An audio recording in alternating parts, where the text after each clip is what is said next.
Changer. Le journal de 8 heures. Bonjour Marion Calais. Bonjour Théo, bonjour à tous. C'est la réponse de l'Europe à la crise climatique. La Commission va présenter tout à l'heure son plan de bataille. Bonjour Isabelle Horry. Bonjour. Vous êtes la spécialiste des affaires européennes pour Europe 1. L'ambition de la Commission, c'est de réduire les émissions de gaz à effet de serre des 27 de 55% d'ici 2030.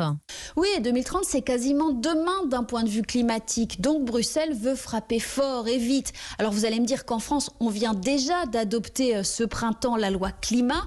Mais en fait, cette loi, elle permettra seulement de réduire nos émissions de 40% d'ici 2030.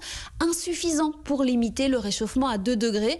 Il faut donc aller encore plus vite dans la rénovation des logements, le développement des énergies propres, le changement des modes de vie. L'industrie va devoir payer plus pour ses émissions polluantes. Tout cela figure dans le paquet présenté aujourd'hui.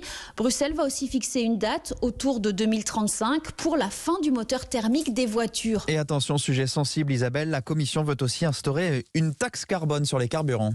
Oui, les consommateurs devraient payer encore plus cher à la pompe et pour leur chauffage. Pourtant, en Europe, personne n'a oublié que la crise des gilets jaunes a été déclenchée en France par un projet de ce type. Certains craignent déjà des gilets jaunes européens, mais la Commission européenne veut que les fournisseurs d'essence ou de fioul paient à l'avenir pour leurs émissions de carbone.